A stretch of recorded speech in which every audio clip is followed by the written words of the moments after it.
Muito obrigado, Sr. Presidente, Srs. e Srs. Deputados. Numa entrevista que o Sr. Primeiro-Ministro, que será conhecida amanhã, o Sr. Primeiro-Ministro anuncia uma subsidiação de 240 euros às famílias supostamente mais carenciadas do nosso país. Um apoio que será pago até ao dia 23 de dezembro, ou a partir do dia 23 de dezembro, um apoio que será pago na época natalícia. É uma boa notícia, é uma excelente notícia, é uma grande prenda de Natal, sem dúvida, e para muitas famílias representará com certeza a possibilidade de ter um Natal mais feliz ou de fazer face a encargos e a despesas que de outra forma teriam dificuldade em o fazer. E é muito dinheiro, sem dúvida. Agora, a questão que se coloca de saber também, relativamente a estes apoios, que já não são os primeiros que acontecem e que são necessários, é sobre os seus critérios. Quando é que o povo português poderá contar com um novo apoio, a seguir este apoio que vem na época natalícia, depois do anterior que tinha sido concedido? Qual é o critério que é usado para o erário público ser distribuído de uma determinada maneira ou de uma outra maneira? Porque se estes apoios constituem uma folga, de alguma maneira, para as famílias, a verdade é que o país está sujeito a um processo de empobrecimento crescente e contínuo. E os apoios pontuais que surgem são apoios que são autoconsumidos da forma como as famílias melhor entenderem consumi-los. Verifiquem, por exemplo, senhoras e senhores deputados, a subida das taxas de juros do crédito à habitação. Uma família remediada ou remendada, talvez, terá um crédito à habitação de uma habitação de 150 mil euros. Vamos conceder que são 150 mil euros para um crédito à habitação de uma família remediada. Esse crédito à habitação, fruto ou resultado da subida de taxas de juros, vai ter um incremento na sua prestação de 251 euros. Pouco mais do que o apoio que o Estado se presta agora a prestar na época natalícia.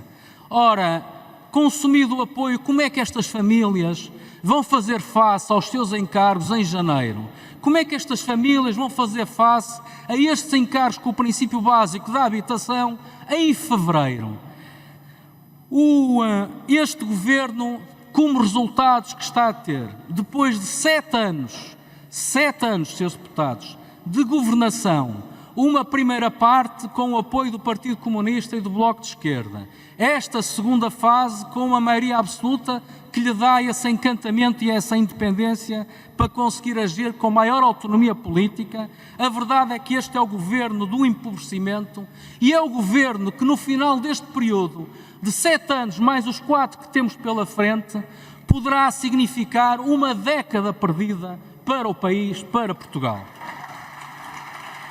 É o governo da perda do poder de compra. É o governo do corte permanente de 1.000 milhões nas pensões e nas reformas. É o governo dos combustíveis a preço de ouro. É o governo das rendas caras e das rendas insuportáveis. É o governo da falta de médicos de família. É o governo das listas de espera para consultas médicas, para cirurgias oncológicas. É o governo do desperdício dos fundos comunitários, quando tão necessários eles seriam para a estruturação do país e para a folga económica. É o governo do alargamento das desigualdades sociais.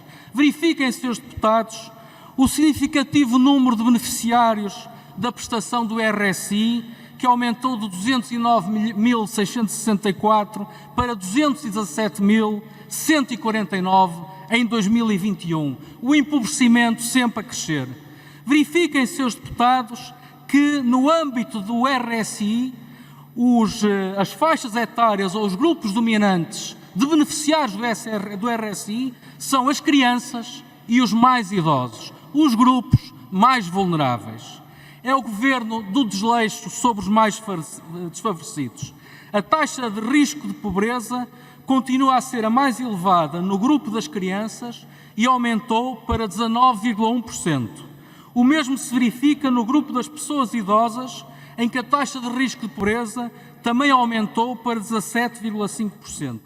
Este governo é o governo que, objetivamente, nos coloca na cauda da Europa.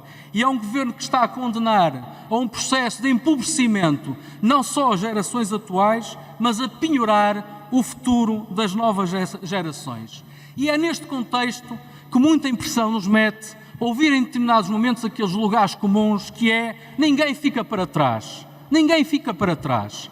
Os processos de marketing político, que são useiros e vezeiros na bancada aqui de baixo, nos debates que ocorrem neste Parlamento, ninguém fica para trás. É mentira, Srs. Deputados. Ficam para trás os jovens, ficam para trás os mais idosos. Este país, neste momento, não é um país para idosos. Este país, neste momento, não é um país para jovens. E, portanto, todos esses, de facto, efetivamente, ficam para trás. Onde é que está o futuro deste país? Qual é o plano? Qual é a estratégia de desenvolvimento?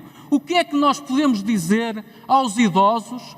Que acalento podemos dar aos jovens sobre uma perspectiva de futuro no nosso país, na sociedade que nós estamos a desenvolver? O que é que nós podemos prometer para o futuro do nosso povo, para além dos subsídios de mínimo existencial e promessas vãs e entretenimento político?